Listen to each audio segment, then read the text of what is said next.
en mi criterio, los principales principios que deben tenerse en cuenta en el proceso de formación del contrato administrativo son justamente estos de publicidad y transparencia, que en conjunto permiten acceder a información, a conocer las actuaciones que se vienen realizando dentro de un procedimiento de contratación por cualquier persona para precautelar la integridad de este proceso.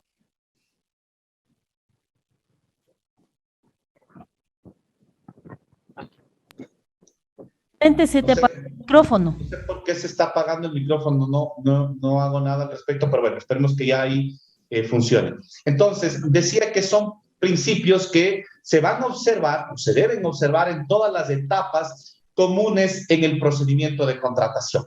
De forma general, como etapas comunes a todos los procedimientos de contratación, vamos a ver que el procedimiento va a iniciar con el pliego, ¿no es cierto?, con la convocatoria en la cual se va a adjuntar el pliego del procedimiento de contratación. Habrá una etapa de preguntas, respuestas y aclaraciones para ir aclarando o haciendo alcances al pliego correspondiente, una etapa de presentación de las ofertas, una etapa de convalidación de errores, una de evaluación de las ofertas y otra de adjudicación. Y probablemente en este punto varias personas estén diciendo en este abogado, Carlos, se extravió y está confundiéndose del tema porque de los procedimientos de contratación ya nos hablaron. Efectivamente, ya hablaron del procedimiento de contratación, ya le hablaron de la etapa precontractual.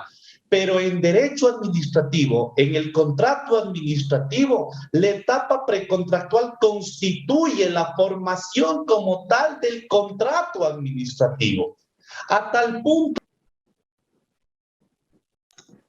punto que en determinadas legislaciones, ¿no es cierto?, la notificación de la adjudicación es ya en sí misma, o constituye en sí misma el perfeccionamiento del contrato administrativo. De hecho, en pantalla ustedes tienen una cita de Agustín Gordillo, que a su vez cita la obra compilada por Sayagues Lazo, en el cual señala que, en principio, el contrato quedaría perfeccionado con la notificación al interesado de la adjudicación efectuada a su favor. ¿Por qué razón? Porque en función de los principios de publicidad y transparencia, este acuerdo de voluntades que constituye un contrato en general, un acuerdo de voluntades, en función de los principios de publicidad y transparencia en el contrato administrativo, en la contratación pública, se lo realiza de forma pública y transparente a través de las etapas del procedimiento de contratación. Una etapa en la que la entidad en el pliego establece los requerimientos que tiene el oferente, el proponente en su oferta establece la manera como va a cumplir esos requerimientos y por tanto la adjudicación, que no es otra cosa que la aceptación de la oferta para determinar que esa es la manera como se va a ejecutar el contrato, en función entonces del pliego y de la oferta. Por esa razón, insisto, varios tratadistas, varias legislaciones pueden conllevar la simple notificación de adjudicación para el perfeccionamiento del contrato. Obviamente, ¿no es cierto?, no es que esta sea la regla general. De hecho, ustedes conocen que en el caso ecuatoriano, ¿no?, se requiere la celebración y formalización del contrato para poderlo ejecutar. Es decir, en el caso ecuatoriano, la adjudicación como tal no constituye el documento que perfecciona el contrato. Le otorga derechos y obligaciones, sí, al adjudicatario, eso es cierto, pero ¿de qué tipo? De las que le obligan a firmar un contrato dentro de las condiciones establecidas en la oferta, de forma que será necesario suscribir un contrato, un documento contractual en el cual, ojo, y muy importante, se recojan los acuerdos que se derivaron de la etapa precontractual. De hecho, si tenemos en cuenta el artículo 112 del Reglamento General a la Ley Orgánica del Sistema Nacional de Contratación Pública, esta norma es clara en señalarnos que el contrato como tal está conformado por el documento que lo contiene, a cual al propósito no le llama contrato, le llama documento que contiene el contrato, pero no solo ese documento llamado contrato, documento que lo contiene, sino también el contrato está conformado por los pliegos y la oferta ganadora. Ojo, no puedo entender que en contrato administrativo, en nuestro ordenamiento jurídico, solamente el contrato, el documento final denominado contrato, sea, ¿no es cierto?, el único instrumento con el carácter contractual, sino que partiendo de la premisa que les comentaba previamente, ¿no es cierto?, también el pliego y también la oferta ganadora constituyen documentos contractuales, documentos que por ende son exigibles durante la ejecución del contrato. ¿De acuerdo? Y adicionalmente, ¿no es cierto?, el artículo 112 del reglamento establece que forman parte del contrato otros documentos que establezcan obligaciones para las partes que se hayan originado ¿en dónde? En la etapa precontractual. Entonces, la formación del contrato administrativo se da en la etapa precontractual. ¿Por qué? Porque en función de los principios de publicidad y de transparencia, este acuerdo de voluntades tiene que hacerse a vista de todas las personas, bajo etapas regladas, bajo etapas que son de conocimiento público, de forma que, retomando la cita de Gordillo, cuando sea necesario suscribir contratos, dice él, estos contratos o en los contratos no puede empezar a negociar condiciones. Los contratos deben recoger el acuerdo que se formó en la etapa precontractual, en el pliego, en la oferta, en la calificación de las ofertas, en la adjudicación. El contrato no puede hacer otra cosa que recoger estos acuerdos. Porque claro, imagínense ustedes lo absurdo que sería si yo pienso que el contrato recién se forma a través de la firma de ese documento llamado contrato y respetaría los principios de publicidad y transparencia, porque sería cuestión de sentarme con el contratista o con el ganador y en ese momento recién empezar a negociar o a discutir las condiciones de ejecución de los contratos. Sería totalmente absurdo. Sería transformar, dice Gordillo, la contratación pública en una contratación directa, nula y no transparente.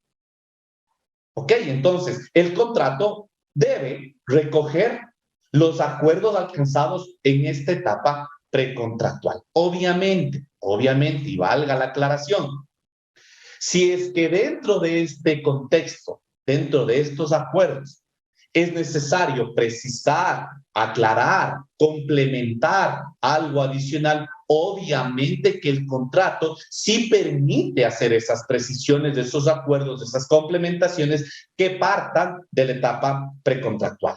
De hecho, por eso justamente siempre he recomendado que al momento de la suscripción de un contrato es importante que se aproveche el contrato para evitar que surjan controversias que pueden originarse justamente dado que el pliego o la oferta no son lo suficientemente precisos para aclarar o determinar la forma como debe ejecutarse un contrato.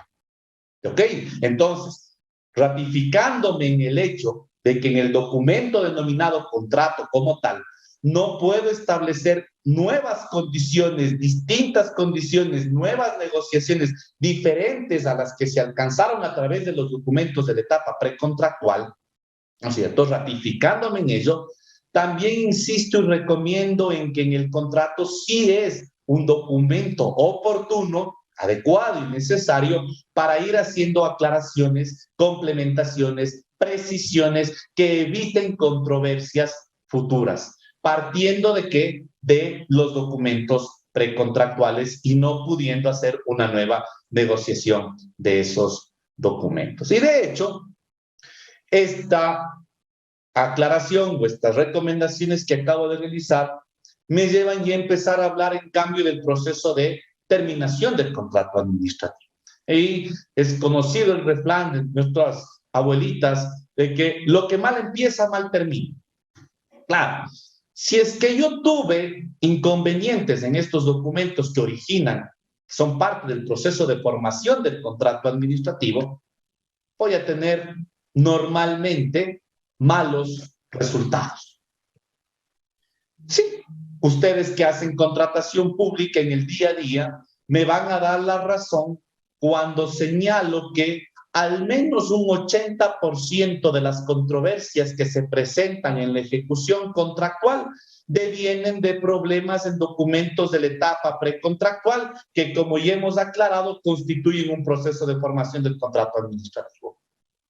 Y por lo tanto, si esos documentos tienen problemas, van a terminar anticipadamente los contratos. Sí, o va a haber un alto porcentaje de que se terminen anticipadamente los contratos sin que se cumplan los objetivos que se pretendían a través de esa contratación. Claro, si yo tengo pliegos mal elaborados, requerimientos incompletos, ambiguos o incluso contradictorios, ¿no es cierto?, que no precisan qué mismo es lo que necesita la entidad, qué es lo que va a satisfacer la entidad contratante. Si los oferentes, en lugar de establecer en sus ofertas las condiciones que permitan esclarecer la manera específica cómo se va a ejecutar el contrato y se limitan a hacer un copy-paste del pliego, claro que van a haber problemas en la ejecución contractual. Porque por una razón sencilla, el pliego tiene que ser lo suficientemente abierto para permitir el principio de concurrencia, que hayan varios oferentes que puedan participar en el procedimiento de contratación. Entonces, de la lectura del pliego, pueden haber varias opciones válidas a través de las cuales se puede ejecutar el contrato. La oferta debe llegar a precisar ya con qué solución, con qué alternativa en específico se cumple ese requerimiento de pliego. ¿Qué pasa si la oferta, el oferente, bajo la lógica de ser bien estudiado y bien conocedor de la contratación pública, dice que encontró la fórmula mágica para que no le rechacen su oferta y esa fórmula mágica consiste en hacer un copy-paste del pliego? Resulta que probablemente no le rechazarán la oferta, pero si es que no fue preciso y no estableció en la oferta qué es lo que él puede cumplir, luego el administrador le va a requerir lo que se le ocurra dentro del ámbito del pliego y no dentro de una especificidad que pudo haber aportado la oferta. Si es que se hacen calificaciones de ofertas indebidas, se califican ofertas que no cumplen requisitos mínimos, que no cumplen los requerimientos de la entidad contratante, se habrá adjudicado y se habrá contratado con una oferta, con una solución que no va a permitir cumplir la necesidad de la entidad. Y vendrán los problemas y vendrán, por ende, las terminaciones de los contratos. ¿Cómo finaliza entonces, cómo termina entonces un contrato administrativo? La ideal, lo que sería lo lógico, lo que buscamos todos por cumplimiento de obligaciones contractuales. A eso tenemos que apuntar. Y para eso los documentos que permiten la formación del contrato administrativo desde su inicio tienen que estar bien elaborados. Esta es la más sencilla. El cumplimiento de obligaciones contractuales devendrá entonces en la suscripción de actas de entrega-recepción, ustedes saben, en obras provisionales definitivas, en bienes o en servicios únicas con efectos de definitivas, ¿cierto? Y una precisión aquí interesante a realizar es que, ojo, el contrato no termina con la suscripción del acta, eso no me dice el artículo 92 de la Ley Orgánica del Sistema Nacional de Contratación. El contrato termina por cumplimiento de obligaciones contractuales que se deja constancia en el acta, en un documento posterior. Pero la fecha de terminación será la fecha en la que se demuestre que efectivamente se cumplieron las obligaciones contractuales. Porque eso me dice el 92. El 92 me dice que el contrato termina por cumplimiento de obligación contractual en su numeral 1. ¿Ok? La otra forma de terminación que nos habla el artículo 92 de la Ley de Contratación Pública es el mutuo acuerdo entre las partes. Claro, para que haya una terminación por mutuo acuerdo, deben existir circunstancias imprevistas, técnicas o económicas, de caso fortuito o fuerza mayor, que imposibiliten avanzar con la ejecución del contrato. Y una acotación aquí, pueden terminarse todas las obligaciones contractuales o una parte de las obligaciones contractuales por mutuo acuerdo. ¿Cuáles son las que se terminan? Las que no podrían continuar ejecutándose justamente en virtud de estas circunstancias imprevistas, técnicas o económicas, de caso fortuito, fuerza mayor, que decía anteriormente. De forma que, si hay obligaciones que puedan seguirse ejecutando, estas tendrán que ser después objeto de una recepción por cumplimiento de obligación contractual que se deje constancia en un acta de entrega-recepción. La otra forma de determinación, si me pueden ayudar, porfa, con el micrófono, apagando los micrófonos, por favor. La otra forma de determinación de los contratos es una sentencia o un laudo ejecutoriado que declare la nulidad del contrato o la resolución del mismo a pedido del contratista. Claro, la nulidad, cuando existan causales de nulidad que están determinadas en el artículo 65 de la Ley Orgánica del Sistema Nacional de Contratación Pública. Tiene que demandarse la nulidad una vez que se tenga conocimiento de estas causales por parte del Procurador General del Estado. El Procurador General del Estado es el que puede entablar esta demanda para que se declare la nulidad del contrato en los casos previstos en el artículo 65 de la ley. O la otra opción, ¿no es cierto?, es que haya incumplimientos de la entidad contratante, de forma general, incumplimientos de la entidad contratante, ¿no es cierto?, y determinados en el artículo 96 de la ley, en cuyo caso el contratista le demande a la entidad y pida la resolución, la terminación de ese contrato en virtud de las causales del artículo 96 de la ley. ¿Pueden ayudarme, por favor, con los micrófonos? Karina Becerra está con el micrófono encendido, por favor. Doctor, usted les puede mutear a todos porque está como operador, por favor. Ahí está. Muchas gracias. La recomendación lo acabo de hacer. La otra forma de terminar los contratos es la terminación unilateral, de forma general, por incumplimientos del contratista que están detallados en la Ley de Contratación Pública. Y aquí unas recomendaciones puntuales. No es ni el espacio ni el momento para referirnos a todo el proceso de terminación unilateral, pero sí me gustaría hacer recomendaciones puntuales al respecto en torno a debilidades que he detectado que pueden generar problemas inclusive de índole constitucional por violación de derechos constitucionales, por irrespeto al debido proceso dentro de él. Primera recomendación. El proceso, como ustedes saben, de terminación unilateral por incumplimientos del contratista inicia con una decisión de la entidad contratante de dar por terminado ese contrato frente a esos incumplimientos. Primera recomendación, esa decisión que toma la entidad para iniciar el trámite de terminación unilateral tiene que estar acompañada de informes técnicos y económicos que den cuenta no solo de los incumplimientos de las obligaciones de los contratistas, sino también del cumplimiento de las obligaciones por parte de la entidad contratante, que es lo que le habilita a la entidad iniciar el proceso de terminación por mutuo, de terminación unilateral.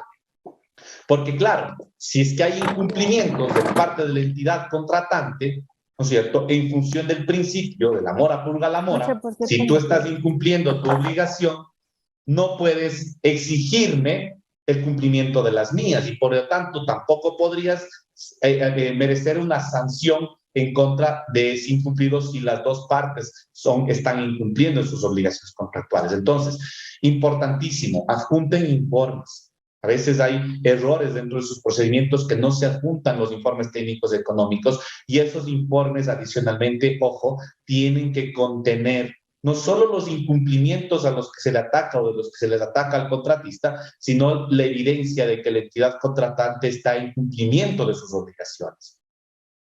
Como ustedes saben, el contratista tiene 10 días para contestar ese inicio del proceso de terminación unilateral del contrato y en esos 10 días él puede justificar o remediar el incumplimiento.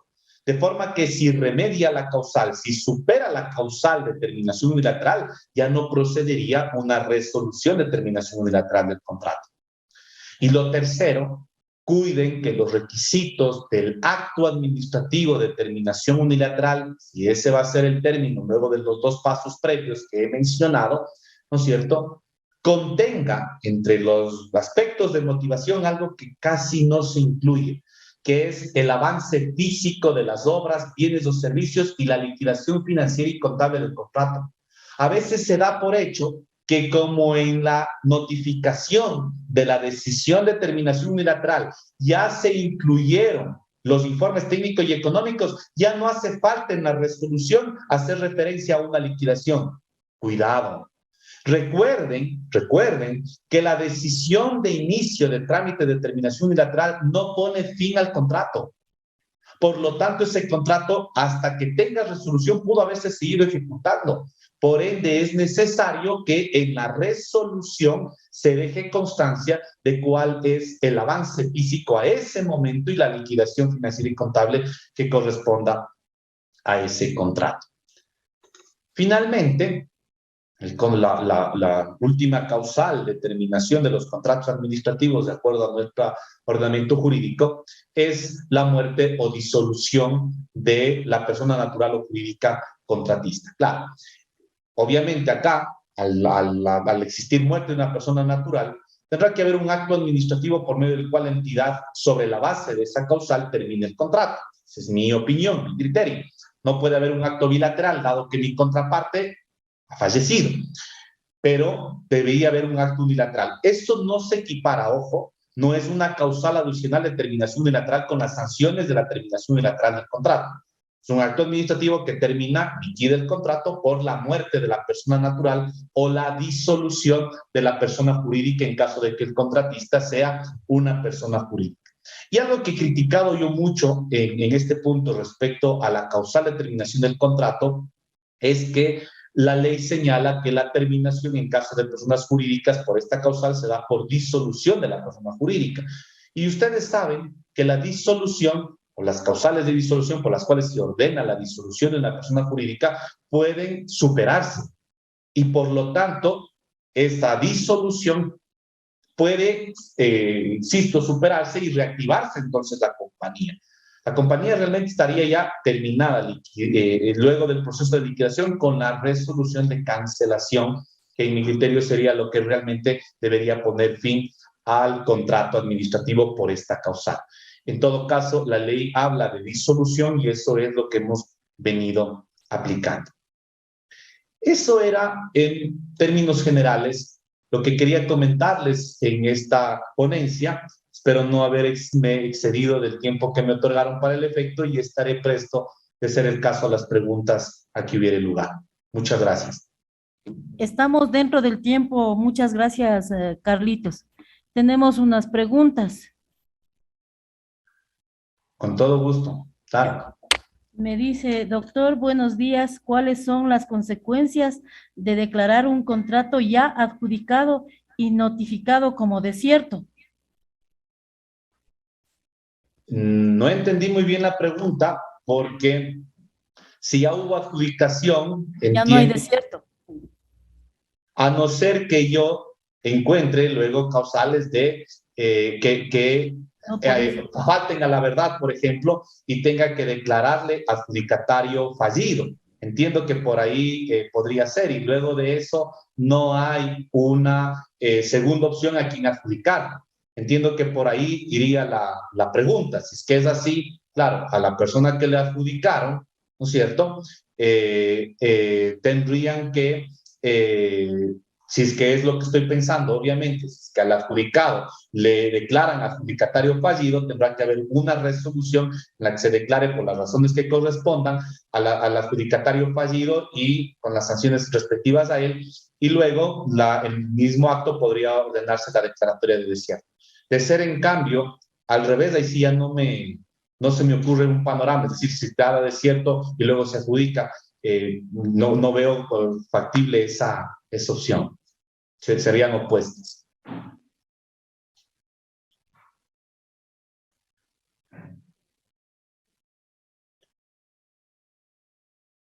No sé si es que hay otra pregunta. Buenos días, doctor. Mi nombre es Luis Acero. Quiero merecer una consulta. ¿O cuál es su reflexión respecto de la potestad discrecional que mantiene la contratante respecto de, ante el incumplimiento del contratista, declararle como contratista incumplido, mientras que el contratista, ante el incumplimiento de la contratante, lo que tiene que hacer es demandar la terminación del contrato conforme el artículo 96 de la ley. Esa es la primera pregunta. Ahora la segunda, doctor. En la terminación de los contratos conforme el artículo 92 por muerte del contratista, ¿qué pasa con el tema de las garantías en el supuesto no consentido de que el contratista le hubiese entregado una garantía por el buen uso del anticipo y también de fiel cumplimiento? Y resulta de que no se ha cumplido el objeto del contrato y más sucede que el contratista fallece. Por el Ministerio de la Ley tendríamos que entender la terminación de este contrato. ¿Cómo tendría que ser la administración para exigir la devolución de esas garantías cuando también se entendería que de acuerdo a la ley de seguros esas obligaciones con la muerte del contratista que entregó esas pólizas también prescriben o terminan esa obligación? Gracias, doctor.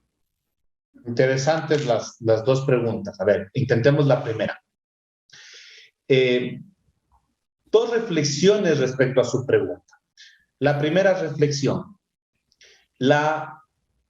Frente a las causales de terminación unilateral, efectivamente la ley dispone que la entidad contratante puede, no debe, puede terminar unilateralmente ese contrato. ¿Por qué puede y no debe? Mi criterio, porque hay que hacer una valoración de conveniencia para la entidad. ¿Sí? No es lo mismo que tenga una causal de terminación unilateral del contrato cuando el contrato tenga un avance del 99% que se presente la misma causal de terminación con un avance del 5% del contrato. Probablemente, de forma general, ya en el análisis de cada caso se determinará lo que corresponda, pero de forma general, en los casos de contratos con avances que prácticamente están concluidos los objetos contractuales, la entidad opte por, a pesar de la existencia de la causal, mantener el contrato vigente. Obviamente sin perjuicio de la aplicación de las multas que correspondan a ese contratista, que deberían seguirse aplicando. Yo creo que el texto de el podrán tiene la lógica de que la entidad de forma motivada determine qué es lo más conveniente para la entidad, terminar ese contrato o permitir su continuación. ¿Ok? Esa es la primera reflexión. Luego usted hacía una comparación entre lo que le correspondería al contratista versus lo que tiene la entidad contratante a su favor. Y esto se explica, en mi criterio, bajo lo que en doctrina se ha denominado como las cláusulas exorbitantes, que yo prefiero manejarlo bajo la lógica de lo que se conocen como los actos separables. Sea la tendencia que ustedes tengan al respecto, los lleva a la misma conclusión. Y es que el Estado, en función del imperium que tiene, de la obligación de garantizar el interés general por sobre el particular, tiene que tener ciertas prerrogativas que en una relación normal, civil, común, no existiría para una de las partes. El poder de imperium del Estado le faculta a que puede ejercer esto que se conoce como las cláusulas exorbitantes, o lo que yo prefiero manejarle como el tema de los actos separables. ¿Por qué los actos separables? Porque independientemente de la relación contractual, en una terminación unilateral, por ejemplo, la entidad contratante no debe acudir a un juez para que declare un incumplimiento y declare la terminación unilateral del contrato. Esto sumado a la autotutela administrativa, ¿no es cierto?, hace que el Estado, ¿no es cierto?, asiste en una relación contractual, ejerza una prerrogativa que no nace del contrato. Por eso en mi criterio no me ajusto mucho a la teoría de las cláusulas exorbitantes, porque no es una cláusula, es el ejercicio de una potestad determinada en la ley que se la ejerce con independencia de que haya sido reconocida o no en el contrato.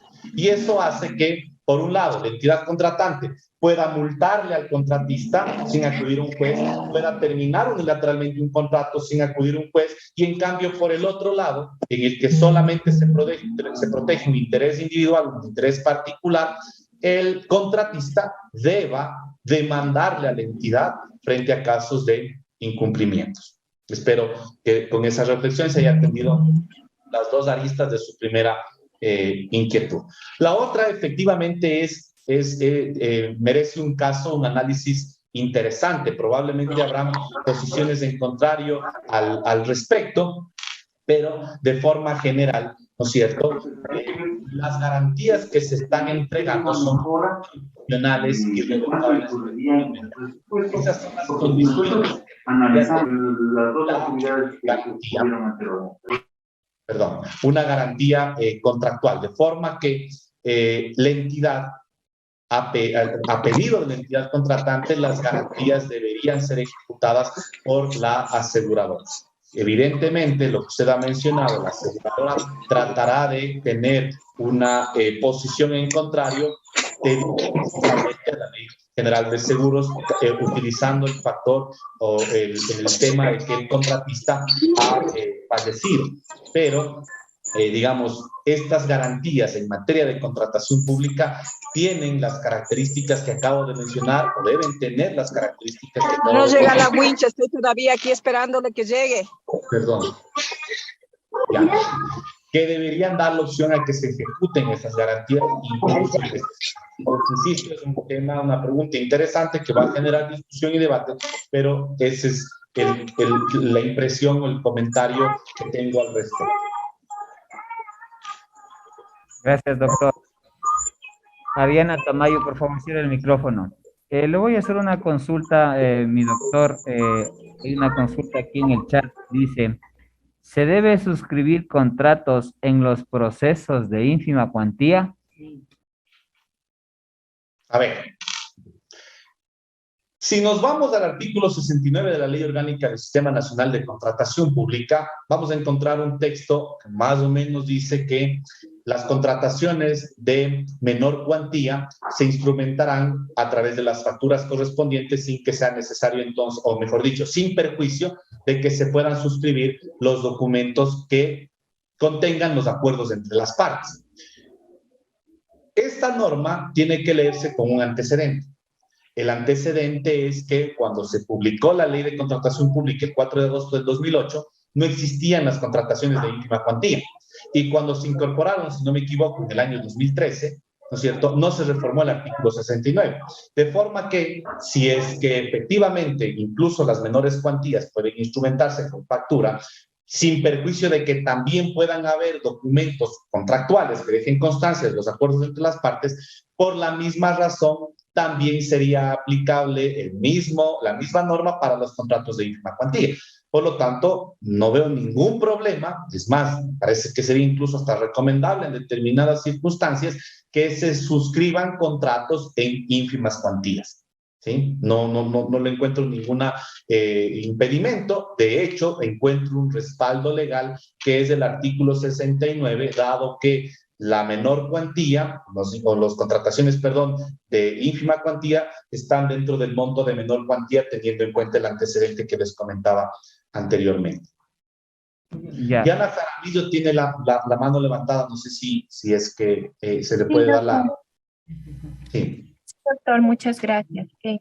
Tengo dos consultas. La una va respecto al criterio que usted tiene de que ahora, con la última reforma que hubo, la orden de compra es considerada como un contrato administrativo porque ahí quedan muchas falencias, el alcance realmente, y hay mucha confusión, visto tanto desde el lado de entidad como del lado del proveedor.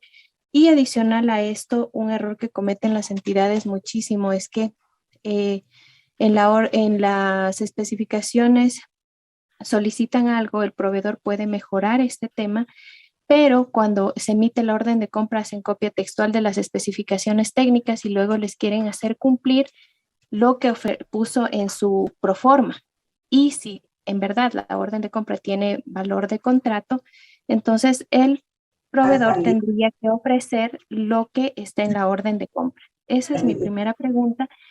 Y la segunda es que usted habló obviamente de las formas de terminación del contrato y bien decía usted que hasta la resolución ya como tal se podría seguir haciendo un avance. El tema de esto es que las entidades bloquean totalmente este avance. Por ejemplo, si fuera de bienes, no te reciben simplemente ya nada más porque ya está iniciado un contrato y en ese caso obviamente se está violando a mi criterio el derecho de de que obviamente el contrato sigue hasta que haya una resolución en firme. Eso, doctor, gracias. Ok, a ver, yo empiezo por la segunda. Efectivamente, y de hecho, la norma, el artículo 95 de la Ley de Contratación Pública establece que se podría incluso reparar el incumplimiento, remediar el incumplimiento, levantando la causal a través de la ejecución que permita cumplir el incumplimiento. Entonces, yo tampoco veo razones por las cuales el contrato no se deba seguir ejecutando, a no ser, claro está, que hayan ordenado una suspensión de ejecución contractual de forma motivada, obviamente. Pero, caso contrario, comparto lo que usted acaba de mencionar. No veo una razón por la cual la simple notificación del inicio del trámite de terminación unilateral constituya en sí mismo un impedimento para que el contrato se siga ejecutando. A tal punto que, ojo, el inicio del procedimiento de terminación puede derivar en la resolución de terminación unilateral o también, jurídicamente hablando, es totalmente factible que la entidad diga, no, sí, efectivamente, ha logrado superar el incumplimiento o ha justificado las razones por las cuales existe el incumplimiento y por lo tanto el contrato tiene que seguirse manteniendo vigente. Entonces, esa posibilidad, por lo tanto, la decisión de inicio de terminación unilateral de un contrato no debería constituir ese tema. El segundo tema, efectivamente, en las órdenes de compra existe ese inconveniente. Claro, deberían respetarse las condiciones de ejecución que uno pueda ofertar y el momento que yo hago una aceptación, al exigirse una aceptación de la orden de compra, ahí sí el contratista debería tener la obligación de ejecutarla en esas condiciones. Caso contrario, efectivamente se presentan los problemas que usted estaba comentando hace un momento, Diana, totalmente de acuerdo con ello también. Ustedes me dirán, Angelita, si es que parece que hay preguntas adicionales, ustedes me dirán si es que se puede continuar o no. Sí, doctor. Indica mi coronel que podemos continuar. Dentro del chat, Jessica Juma hace una pregunta que dice, una vez iniciado el trámite para declarar proveedor incumplido, ¿se puede posteriormente realizar terminación por mutuo acuerdo? En la medida que no haya la resolución de terminación unilateral, sí. Porque si es que ya hay resolución de terminación unilateral del contrato, el contrato ya está terminado. ¿Ok? Entonces no podríamos terminar algo que ya se terminó. Ahora, dicha esa primera aclaración, puede ser, de hecho, la codificación de resoluciones del CERCOV así lo reconoce y en el reglamento que sacó el presidente de la República en agosto, si no me equivoco, agosto del año pasado, que tiene el reglamento de la ley de arbitraje y mediación, puede ser que esa resolución de terminación unilateral se deje sin efecto en función del procedimiento que corresponda de acuerdo a los procesos de extinción revocatoria de un acto administrativo en función principalmente del Código Orgánico Administrativo.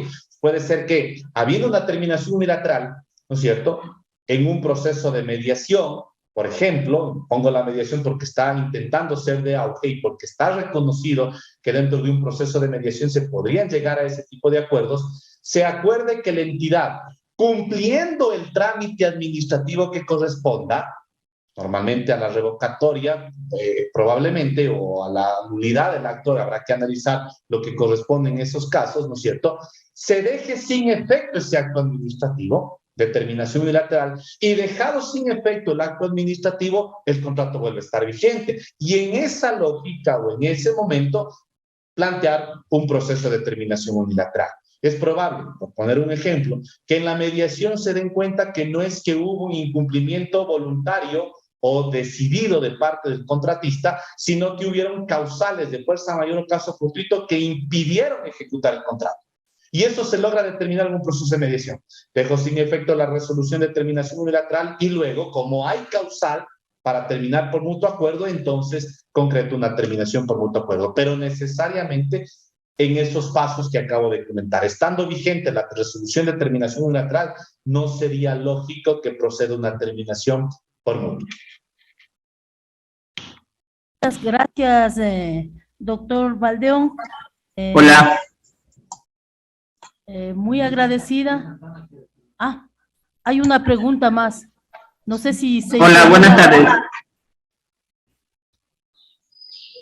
Sí. Hola, ¿qué tal? Luis Santana le saluda. Yo tengo una consulta para el doctor Valdeón. Tuvimos el siguiente caso, un proceso de subasta inversa que fue observado por el CERCOT, donde las observaciones fueron revisadas por la comisión técnica delegada para ese proceso, en la cual, a través de un informe, la comisión técnica recomendó a la máxima autoridad declarar desierto. Entonces se procedió a declarar desierto. Cabe indicar que el proceso solo llegó hasta la puja. Una vez comentado esto, el proveedor que ofertó o ganó la puja denunció mediante una acción de protección y la cual fue acogida. Entonces el proceso ya se encontraba declarado desierto, pero hubo este pronunciamiento a través de la acción de protección, que como todos sabemos es de cumplimiento inmediato. Entonces nosotros, pese a que se declaró desierto, acogiendo la acción de protección, se hizo un contrato. ¿Fue un procedimiento correcto? Bueno, también la acción de protección fue apelada, pero de igual manera se ratificó. Entonces, ¿está bien lo que se procedió o había alguna forma de que esa acción de protección no se acogiera? A ver, una acción de protección, una garantía jurisdiccional de este tipo, se da no en el ámbito de contratación pública, sino frente a vulneración de derechos constitucionales. Y esa vulneración de derechos constitucionales puede acontecer en cualquier materia, incluida en la contratación pública. ¿Qué es lo que estoy entonces tratando de diferenciar? En una acción de protección usted no puede discutir temas de legalidad, no puede discutir si es que correspondía o no una declaratoria de desierto, si es que correspondía o no una adjudicación del contrato. Eso no es materia de una acción de protección. Lo que es materia de una acción de protección es si es que con una actuación de la entidad contratante se vulneraron o no derechos reconocidos en la Constitución y que tengan una afectación en su dimensión constitucional. Entiendo yo, de lo que usted me está comentando, en el caso propuesto, el juez constitucional determinó que hay violaciones a derechos constitucionales. Y al existir violaciones a derechos constitucionales, debe ordenar el juez, ¿no es cierto?, dentro de su sentencia, medidas de reparación integral del derecho constitucional. Entonces, si es que se cumplen las premisas que le estoy comentando, es decir, si hubieron violaciones de derechos constitucionales y si es que el juez constitucional ordenó medidas de reparación tendientes a recuperar, a rehabilitar, a hacer efectivo el derecho constitucional violentado, esa acción de protección obviamente que tiene que ser cumplida como cualquier otra sentencia. ¿Sí? Y entiendo que incluso habiendo apelación, ¿no es cierto?, a no ser que se haya presentado alguna acción extraordinaria de protección en contra de esa sentencia de apelación, ¿no? Esa sentencia está en firme y tiene que cumplirse y tiene que ejecutarse las medidas de reparación integral que hayan sido ordenados por los jueces constitucionales. Claro, pero, o sea, ahí va un criterio mío. Cuando el CERCOT nos haga observaciones como entidad, entonces, ¿qué se hace? Porque la comisión técnica acogió las observaciones del CERCOT y en base a eso se declara desierto. Entonces ahí viene el tema. ¿Qué se hace? No se hace caso omiso al CERCOT, porque si uno acoge esas recomendaciones, van a poner una acción de protección y no va a servir de nada. Es como que no exista el órgano rector. Así es, efectivamente, porque, insisto, son materias distintas. El CERCOT está actuando sobre la base de contratación pública y de cumplimiento de la ley de contratación pública. El juez constitucional no puede ni debe analizar esa materia. No son pronunciamientos sobre el mismo tema, ojo. El CERCOP se pronuncia respecto a contratación pública. Sí, temas de legalidad de contratación pública, cumplimiento de la norma.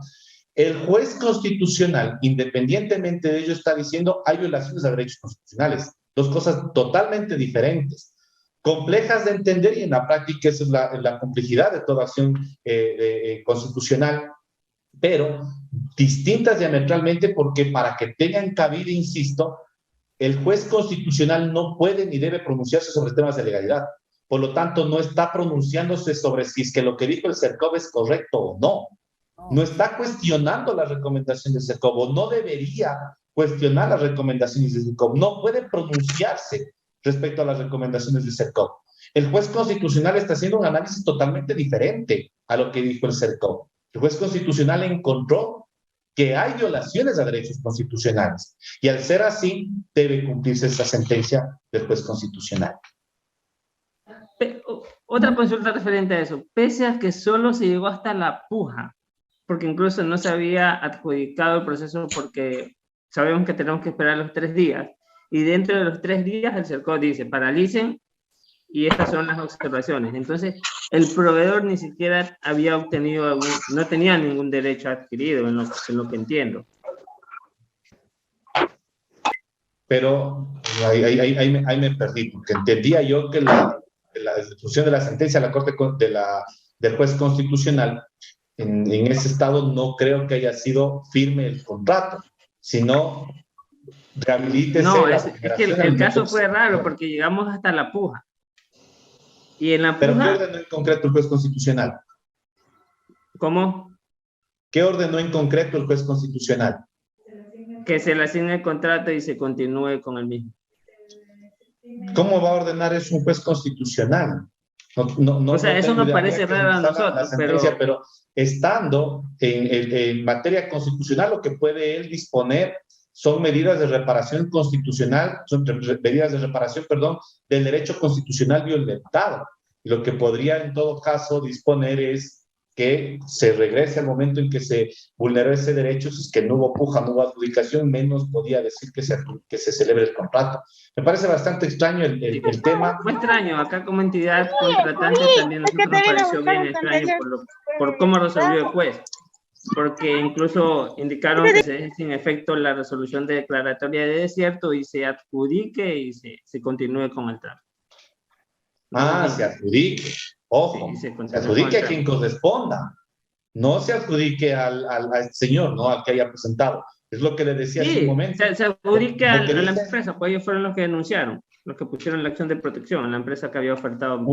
Una cosa es lo que haya pedido y otra cosa es lo que haya resuelto el juez. Lo que usted me está comentando es, repárese la violación, es decir, no cabe la declaratoria de desierto, no entiendo las razones todavía por qué, pero no declare desierto, adjudique, es decir, adjudique conforme a la ley. Y puede meterse el juez a decir cómo adjudicar, porque es un tema de legalidad. Adjudique conforme a la ley y firme el contrato con quien corresponda. Habrá que analizar detenidamente ya la sentencia y los documentos de respaldo. Gracias. Muchas gracias por la intervención del público con las preguntas acertadas que han realizado, y gracias al señor ponente. También quiero agradecer a todos los señores expositores de este día, a Juan Francisco Díaz, a mi coronel Luz María Arévalo, y a usted, Carlitos. Muchas gracias por su excelente ponencia, y quiero también agradecer a las personas que han permanecido pendientes de estas disertaciones, y les invito para que mañana a las 10 de la mañana nuevamente nos conectemos. También muchas gracias a los señores ponentes del que les toca exponer en los próximos días, que también nos han acompañado, y resalto eso porque eso da mucha relevancia a este seminario internacional. Muchas gracias con todos. Por favor, al doctor Carlos Balión se le hace una invitación muy personalizada para que el día viernes esté presente en la clausura. Muchas gracias, Angelita. Dios mediante, me conectaré para ello. Dios les pague, que tengan una buena tarde. Gracias, estamos viéndonos mañana.